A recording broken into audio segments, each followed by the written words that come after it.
नमस्कार मित्रांनो, मराठी क्राईम स्टोरीमध्ये आपलं स्वागत आहे। समाजात काय चाललेलं आहे हे काहीच कळत नाही। नात्याला काळीमा फासणारी ही घटना आहे। उत्तर प्रदेशमधील अलीगड येथील मनोहरपूर कायस्थ या गावामध्ये जितेंद्र कुमार आणि त्यांची पत्नी अनिता व मुलगी शिवानी असा परिवार राहत होता। त्यांची घरची परिस्थिती सर्वसाधारण होती। आपला संसार सुरळीत चालावा यासाठी जितेंद्र कुमार बेंगलोर येथे कामाला होते। जितेंद्र कुमार हे कपडे विकायचे काम करायचे। कपडे विकण्यासाठी त्यांना गावोगावी जावे लागत असे, त्यामुळे घरी ते अधूनमधून यायचे। जितेंद्र कुमार यांची पत्नी दिसायला सुंदर आणि चंचल होती। त्यांची मुलगी शिवानी हळूहळू मोठी होत होती, त्यामुळे जितेंद्र कुमार यांना मुलीच्या लग्नाची चिंता सतावू लागली। त्यामुळे ते खूप मेहनत करून मुलीच्या लग्नासाठी पैसे जमा करत होते। मुलगी वयात आली आणि त्यांच्या मुलीचे लग्न त्यांनी करायचे ठरविले। त्यांच्या मुलीचे लग्न राहुल नावाच्या मुलासोबत जुळले।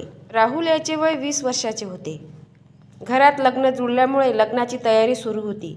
घरात आनंदाचे वातावरण होते। लग्नाचे कार्ड नातेवाईक मित्रमंडळी यांना वाटणे चालू होते। सपना देवी हिने जावयाला फोन गिफ्ट दिला होता। त्यांचे नेहमी दोघांचे फोनवर बोलणं चालू झाले। जावई राहुल होणाऱ्या बायकोसोबत न बोलता सासूसोबत एक तास बोलत बसे। पती जितेंद्र कुमार यांना शंका येत होती, मात्र लग्न जवळ येत असल्यामुळे ते काही बोलले नाही। जितेंद्र कुमार हे मनाची समजूत काढून त्यांना वाटायचे की लग्नाच्या विषयी गोष्टी सुरू असेल। इकडे सासू आणि जावयाचे एक तास बोलणं सुरू होते आणि सासू जावयाचे प्रेम झाले आणि लपून छपून त्यांचे शारीरिक संबंध सुरू झाले। लग्नाला केवळ 9 दिवस राहिले होते। मुलगी शिवानी हिचे लग्न 16 एप्रिल 2025 ला होणार होते। लग्नाच्या 9 दिवसापूर्वीच सासू जावयाला घेऊन पळाली। तेव्हा मुलगी घरात शिवानी एकटी होती आणि वडील हे जितेंद्र कुमार आपल्या साळीला पत्रिका द्यायसाठी गावाला गेले होते। संध्याकाळी परत आले तेव्हा त्यांना त्यांची पत्नी दिसली नाही। तेव्हा त्यांनी मुलीला विचारणा केली, तेव्हा मुलगी शिवानीने सांगितले की मार्केटमध्ये जाऊन येतो असे सांगून घरून गेलेली आहे।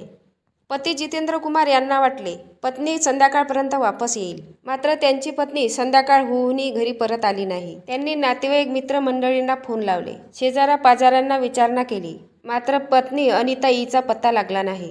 पत्नीला परत फोन करूनही पत्नीचा फोन लागत नव्हता। तिचा फोन स्विच ऑफ येत होता। त्यामुळे त्यांनी होणारा जावई राहुल याला कॉल केला।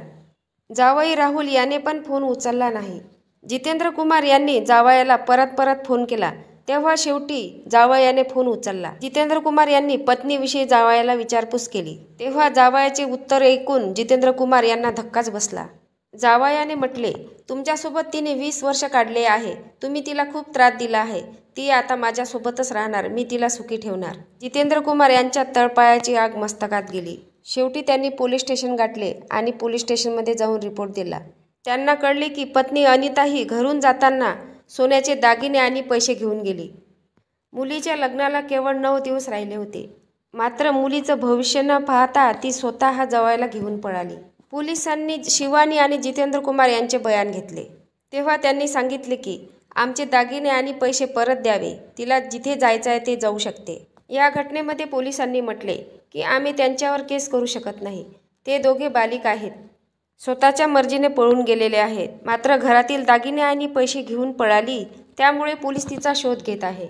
मात्र अजूनही दोघांचा पत्ता लागला नाही। अनिता देवी हिने नात्याला कलंक लावत जावयासोबत पळून गेली। अनिता देवीला 2 मुले आणि 1 मुलगी होती। तिने आपल्या 2 मुलाचा व मुलीचा विचार केला नाही। क्षणिक सुखासाठी आपल्या जावयासोबत पळून गेली। तिला नात्याचा विसर पडला, समाजात बदनामी झाली। अशी ही विचित्र घटना अलीगड येथील मनोहरपूर कायस्थ या गावात घडली। सध्या पोलीस त्यांचा तपास घेत आहे। सोशल मीडियावर या घटनेची चर्चा होत आहे। तुम्हाला या घटनेबद्दल काय वाटते नक्की कमेंट बॉक्समध्ये सांगा। नवीन असाल तर चॅनलला सबस्क्राईब करा, लाईक करा। भेटूया पुढल्या व्हिडिओत। जय महाराष्ट्र।